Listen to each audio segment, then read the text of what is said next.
they flew the passenger planes like they flew the fighter jets. I didn't actually know that an aircraft big enough to hold 100 people could be flown like a fighter jet.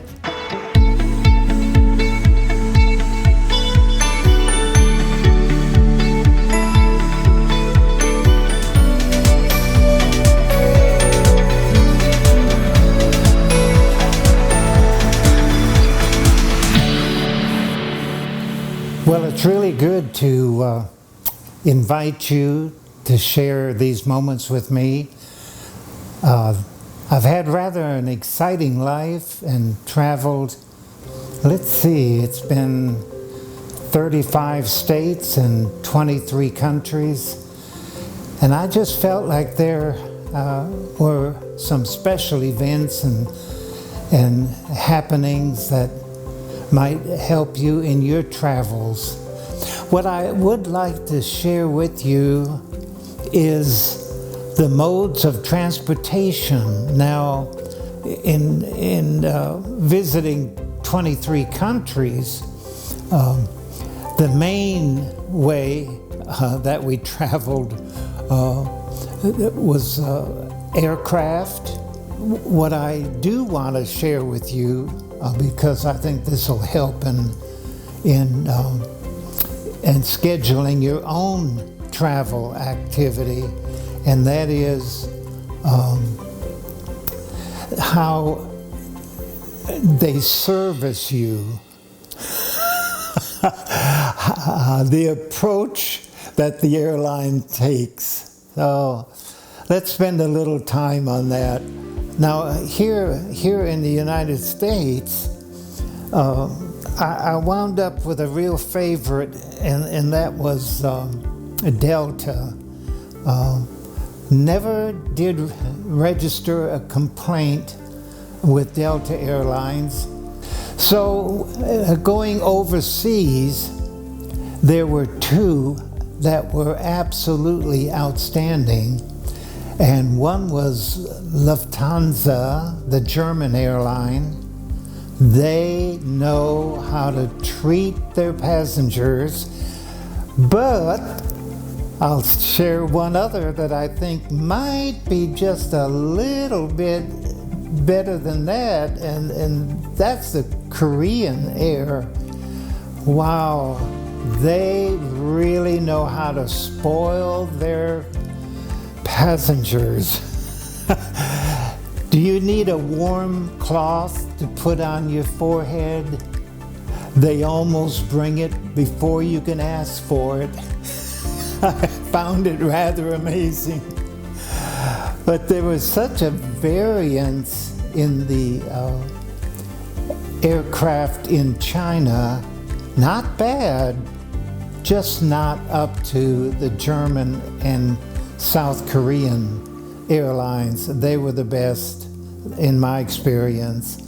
But China was good. Now, if you want to tell jokes, just fly in Russia on Russian aircraft. And I'm really not just picking on them for any particular political reason.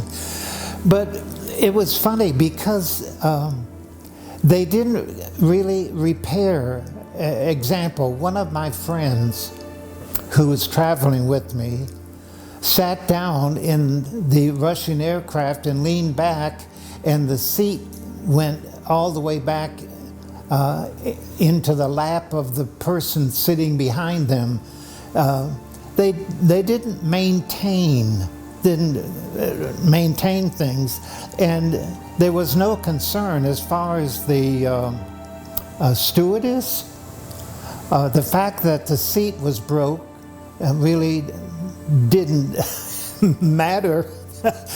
They just took it as a matter of fact, and you make the best of it. Well, you know, if your seat is broken and suddenly the aircraft is airborne, you're flying up, 30,000 feet or something, and you start maneuvering like a fighter plane, and I inquired and found out that most of the pilots in the national airlines were former military pilots, and a lot of them, maybe most of them, flew fighter jets. Well, they flew the passenger planes like they flew the fighter jets. I have never experienced. I didn't actually know that an aircraft big enough to hold 100 people or 200 could be flown like a fighter jet. And it was quite an experience. Well, there's something else about the planes in Russia, and that is they allow passengers to bring pets with them and animals for market. So you would see a pig laying in the aisle, and have to be careful of where you step for more than one reason. And then and chickens, yeah, you could have a chicken come up and look at you from the aisle, and just situations that we're not accustomed to here in America. And of course, the German and South Korean airline, they didn't have pigs, chickens in there either. But anyway, I found that humorous. You might desire to go to the South Pacific. Well, everybody kind of likes the idea of being on the Fiji Islands. Well, I found out that going to the Fiji Islands was quite an experience, because leaving Los Angeles for the Fiji Islands wasn't what I expected. I didn't think we'd ever get there.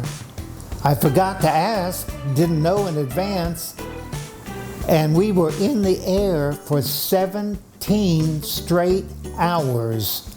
And I wondered, where is this plane getting the fuel to keep those engines going? But we made it fine. But 17, I was a tired pup when I got there. Well, after we got to the international airport, we were going into the more back jungle area of the Fiji Islands, and so we had to fly on a single engine plane. Now, I had with me in our group, we had 4 people. We were going there to examine, first of all, the missionary. We wanted to make sure that she was okay, because we had actually raised funds and made it possible for her to have the appointment and to go, and we felt an obligation to make sure she was okay. So there were 4 of us, and we were flying in this one-engine craft with our luggage. All of our luggage. We were like sitting in recliners, reared back. Our knees were equal to our chin, and the plane, I don't know, there's a name for it, how you trim a plane to fly. And it was trimmed to a maximum, because we were basically well overloaded in the plane. And yet he continued. When you travel overseas, there is a much lesser awareness of safety. It's like, let's try it to see if it works. Well, if you're in an aircraft and it doesn't work, it can really be a disaster. There we were, flying with our knees equal to our chin, like we were sitting reared back in recliners because of the trim of the aircraft in order to have enough lift to overcome us and all of our luggage. And slow, the plane was so slow, and I was one relieved young man when, well, I say young, that everybody's young now, but when I got out of that plane, I was so relieved, and things were different. We made different arrangements on the return of from that visit, but I will never forget that. Well, it's been real fun telling you about my airline travels, particularly overseas. The ones here in America, they're quite predictable and in a good way. So come back and be with us again.